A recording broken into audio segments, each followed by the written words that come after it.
About its population, its rugged, dense, dry lands, and what the people are in right now. So, historically, Afghanistan is a small, rugged, and landlocked situated between the present-day countries of Turkmenistan, Pakistan, and Uzbekistan, and Iran. It's approximately 252 square miles, an area of roughly the size of Texas. Historically, Afghanistan is in its strategic location between crossroads of Asia, has made this country a focal point to imperialist ambitions, and throughout its history, the country has been subjected to recurrent invasions and outside occupations. So when I walk through the streets of Afghanistan, all you see is these poor people in a state of despair. It's so sad and depressing. People here are drinking out of dirty water and taking baths in it. My dog wouldn't even drink out of. It's so nasty and dirty. In Afghanistan, you could hear the planes in the background, the bombs. It's like they're right next to us. It's so disgusting and so scary. I mean, it's so nasty and dirty. People here are in the state of hunger and thirst. It's so sad. I mean, so next time you take a shower, you need to think about what depressing state this country is in. I'm Luke Aaron Castellano reporting out of Afghanistan. I'm Will Huff reporting live from Afghanistan. We talked to Luke earlier and he said you could hear the bombs going off. Well, I found a more peaceful place. You can see the water's nice and clear, well, partly clear. This is the cleanest water we can find in Afghanistan. Later we're going to go and show you exactly what it looks like. The Soviet Union invaded Afghanistan to try to bring a more communist government to it. They didn't want the state to have the free power like we do here in the United States. Afghanistan hit the world headlines in 1979. Afghanistan seemed to perfectly summarize the Cold War. From the West point of view, Berlin, Korea, Hungary, and Cuba all shown the way communists wanted to basically run. In Christmas 1979, Russian troops landed in Kabul. That's Afghanistan's capital.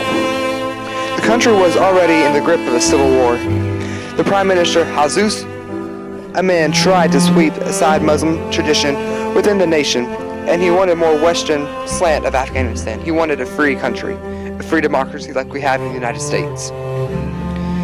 The outrage of the majority of those Afghanistans as a strong tradition of Muslim belief was common in this country. Thousands of Muslim leaders have been arrested, and many more fled the capital and gone to the mountain to escape Amman's police. A belief that rejects religion this way was another reason such obvious disconnect with this government. In 1982, the Mujahideen controlled 75% of Afghanistan. Despite fighting the might of the world's second most powerful military power, the Soviet Union, young, conscripted Russian soldiers were no match against men fighting by their religious beliefs.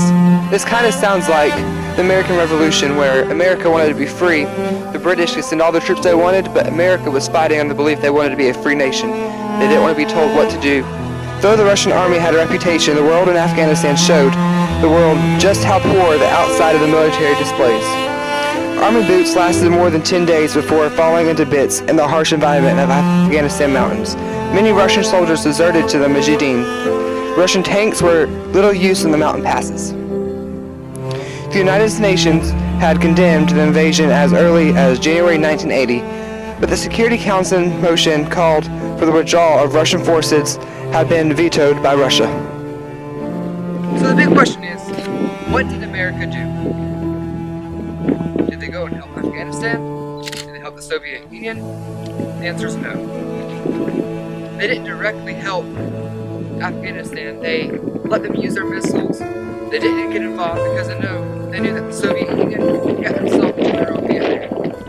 This showed American intelligence on their part. During this time, this is the Cold War in America, and the Soviet Union are in an arms race. They're trying to outdo one another. So right now, they're thinking that if the Soviet Union messes up, they can get whatever new technology that the Soviet Union developed, you take from itself and learn from it, and basically do it up, make it better. Earlier I talked to you about the nice water we have in Afghanistan, and then some of the very nasty water. Well, right now, this is the nicest water we can find here in Afghanistan. Crystal clear, very nice and cold. It's probably spring flood, I'm not sure. Okay, this right here is a sample of the water I took in the river I was standing on. This is what 99% of the people drink and take showers in Afghanistan. Look, it's yellow. Would you drink that? I would not. Here's an empty water bottle, see? I'm gonna go over to this lake and take some and let you see the difference. This is what the upper class, mainly government officials, drink.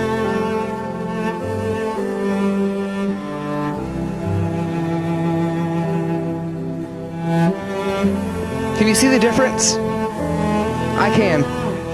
You can have this clear water right here, what we buy here in America and we take for granted, or you can have that yellow water right there. I'm waking up to ash and dust. I wipe my brow and I sweat.